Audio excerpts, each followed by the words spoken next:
جہاں آج کے زمانے میں ہم دیکھتے ہیں کہ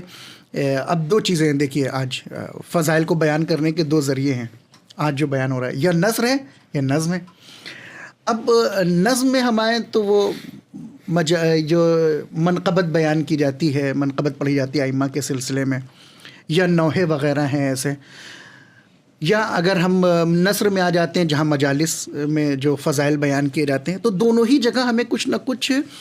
گڑبڑی نظر آ رہی ہے آج اگر آپ معاشرے میں دیکھیں اپنے.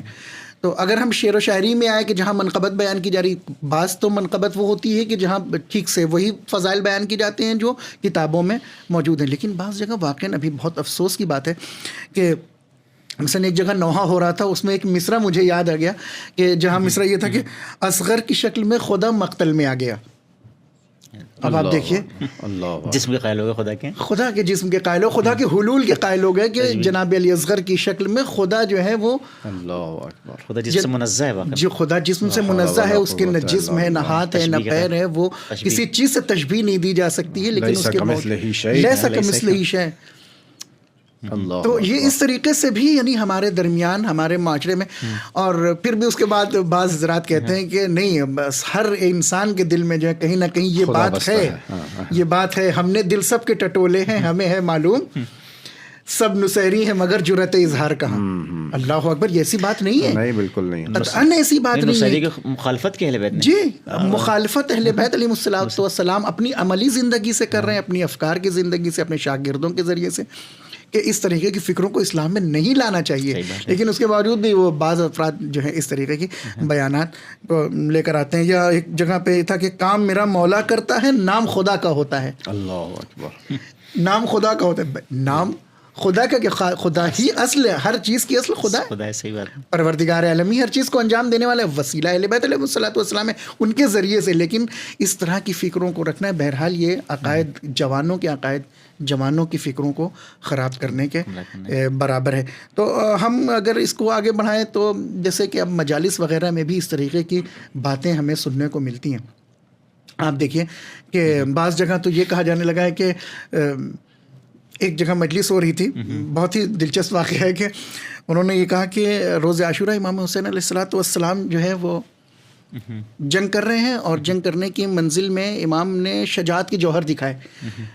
تو پروردگار نے دیکھا کہ یہ تو بہت زبردست حسین شجاعت دکھا رہے ہیں, تو پروردگار کو تھوڑا سا اپنی الوہیت کے لیے ڈر پیدا ہوا. یہ انہوں نے یہ بیان کیا, نعوذ باللہ, نعوذ باللہ, یعنی کہاں فکریں چلی گئی ہیں. اس کے بعد جب دیکھا کہ حسین صبر کی منزل میں آئے, تو یہ صبر کی منزل میں بھی اپنے کمال پر ہیں حسین, تب پھر پروردگار نے آیت نازل, وہ یہ آواز گونجی اور فرشتے کے ذریعے سے کہلوایا کہ یا ایتھا النفس المطمئنہ ارجعی الی ربک راضیۃ مرضیہ, اے حسین میں تم سے راضی ہو گیا ہوں, اب تم ایسا نہ ہو کہ تم الوہیت کی منزل میں آ جاؤ, لہٰذا تم وہیں پہ رک جاؤ. فادخلی فی عبادی, تمہاری ذمہ داری کہ تم میرے بندوں میں ہی داخل رہو, تو ہم تمہیں جنت دے دیں گے. فادخلی فی عبادی وادخلی جنتی. تو آپ یہ دیکھیے کہ یہ کہاں تک, اور ممبر سے یہ بیان کیا جا رہا ہے, لوگ سن رہے ہیں, واہ واہ کر رہے ہیں, رو رہے ہیں, اور عجیب عجیب واقعات یعنی ممبر سے بیان کیے جا رہے ہیں کہ جس میں واقعاً غلو ہے, واقعاً عقائد کو خراب کیا جا رہا ہے, ائمہ کی شخصیت کو مجروح کیا جا رہا ہے. جناب عباس کا گھوڑا, کہ جناب عباس کا گھوڑا اور جناب آدم میں وہ تقابل کر دیا گیا. اچھا, جی ہاں, وہ کہنے لگے کہ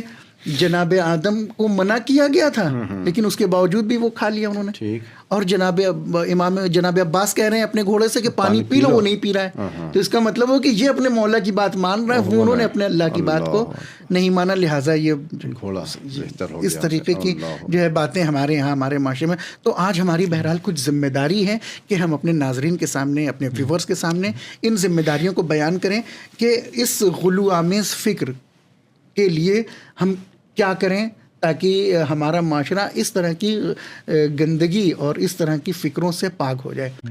میری گزارش یہ ہے آپ سے بھی اور ہمارے اپنے ناظرین سے بھی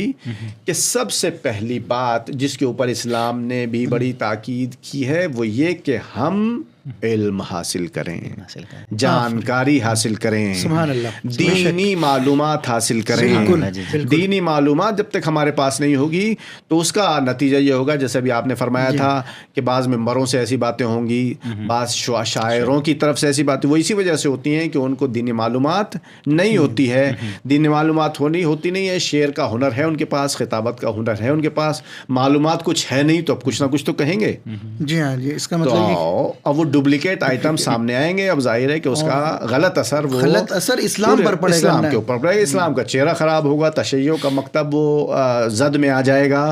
لوگ کبھی پورے مکتب کو غالیوں کا مکتب کہہ دیں گے، حالانکہ یہ مکتب تشیع غالیوں کا تشیع، اہل بیت کا مکتب ہے، اہل بیت کا مکتب ہے، غالی سے اس کا کوئی لینا دینا نہیں ہے۔